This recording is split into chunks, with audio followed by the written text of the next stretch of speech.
I heard this very interesting illustration that seemed to fit really well with the first reading today, and it goes something like this. The story was about Thomas Edison. As you know, he's a famous inventor in the history of our country.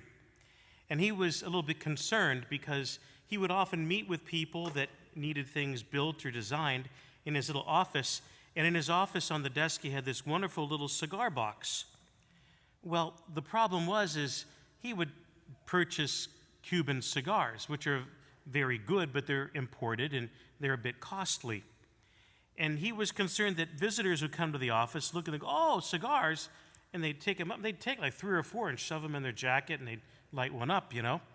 And it was like, you're taking all my cigars.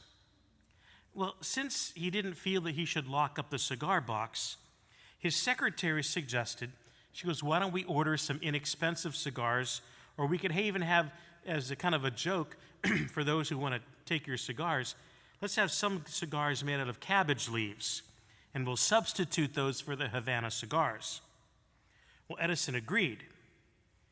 But eventually, over time, Edison forgot about those particular cigars, only to remember later when the Havanas started disappearing again. So he called his secretary in and said, hey, whatever happened to those bogus cigars that we had ordered? Did they ever arrive? She goes, yeah, I gave them to your office manager, but the office manager didn't know they were fakes. And so what he did was he packed them in Edison's overnight bag when Edison would go for business trips. And Edison kind of looked and he goes, the darn thing is, I smoked every one of those cabbage cigars, His deception actually deceived him. Sometimes deception is like watching a magic act, whether you go to Las Vegas or you watch it on TV. Deception can sometimes be funny and maybe even a bit entertaining, especially if it's meant to be something like a magic show. But today, in the first reading, which is from the prophet Jeremiah, chapter 23, deception wasn't so funny. In fact, it was sad. Jeremiah was deeply distressed by the representatives of the Hebrew leaders, as well as some of the other leadership of the people who actually started tricking the people themselves. They wound up taking money. They would take advantage of the poor and the neglected. And they caused a lot of problems within the Hebrew community. The result was that good people abandoned their faith, and many divided themselves from God's people. This is not unlike us, especially if you're a little bit older and you know what's been happening over the past 20 years or more. This is what's happened even in our Catholic faith.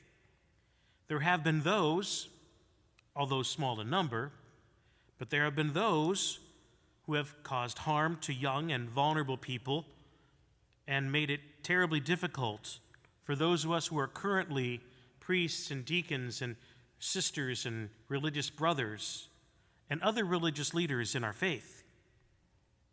Those who have done harm and were deceptive oftentimes have destroyed the connection that many people had, not only with the church or the clergy, but they even destroyed the connection that some people had with our Lord Jesus Christ.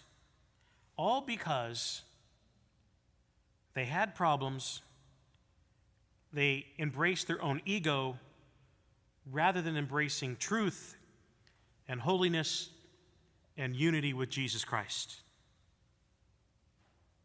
But what's impressive about this first reading is that God doesn't leave the people where they're at. God speaks through Jeremiah, and he makes them a promise that life does not have to remain this way. We don't have to live lives that are fake. He calls people to authenticity, but he acknowledges that authenticity is hard work, but it is absolutely rewarding. When you meet someone that's authentic, there's automatically a connection. When you meet someone who's a phony or a trickster, right off the bat, you want to go like this. To me, this reading speaks of a characteristic that I have come to really love about God, is that God lavishes us with honesty and compassion. The gospel that we just heard proclaimed invites us to put ourselves in the shoes of the weary apostles who had just returned from a short mini mission that Jesus had instructed them to take. And then when they come back, they're all excited, much like kids coming back from the mission trip, and they want to talk about what they did. The most natural thing in the world. It's beautiful. And he's talking to them and listening to them attentively, giving them his attention as they had given their attention to Jesus. And he heard about the various degrees of success that they had on their missions. Some of them wildly successful, and maybe others maybe not so quite successful, but I wouldn't doubt they would have said, if Jesus, I did it this way, but I think next time I'm going to do it this way. At the end of the conversation now, they're exhausted. They're very, very tired. They need a bit of rest. Jesus recognizes this, and he doesn't say it's a bad thing. If anything, he's yeah, let's go somewhere and just relax. Day off.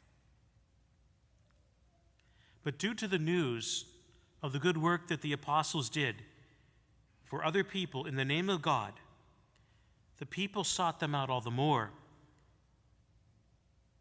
even when the apostles were absolutely exhausted. But we have come to learn, and they came to learn right away, is once people get connected to God, they can't stop. There's no day off from the mission of Jesus Christ. I want to encourage you to be careful and not to be captivated by the deceptions of life, especially the big lie, the big deception that life is meant to be a free ride. It's meant to be a time when you have your hand out and you look for all the freebies of life. We all have hard work to do. We have hard work in our homes, in our schools, in our activities, and our businesses. Look at moms and dads, especially that have little kids. They rarely have a minute to spare when someone is not calling their name out. Mommy, Daddy. They're looking for mom and dad to set things right or reach for a cup or something like that. And even though young parents can be very tired after a while, they always respond. I have never known a time in my growing up years that mom or dad didn't get out of their bed when one of us would be crying about something at 2 a.m, my tummy hurts, or I have to go to the bathroom, or something like that. Mom and dad never, ever hesitated to do that for us. Consider maybe even those who are working overtime in businesses in today's day and age, where there is so much to do, but there's not enough workers. On Friday evening, with my dad, we went to go feed my mom at the convalescent home, and so I was just chatting with the gentleman that brought up the food. His name is Matt, and he looked really tired. I said, Matt, how you doing? Oh, Father, he says, it's been a long day. I said, really? Yeah, I've been here since 6 a.m. It's now about 7:30 in the evening. And he was just making sure everything was tidied up in the little kitchen area. And I said, well, why did you work so long today? Didn't have enough workers. He says, hey, besides, he says, I couldn't take the chance that any of the residents wouldn't have their proper food at the time that they needed it. He stayed from 6 a.m. to 7:30 p.m., and probably, my guess, he probably didn't walk out of the building until 8 in the evening. I just kind of sat there and thought, wow, that really means something.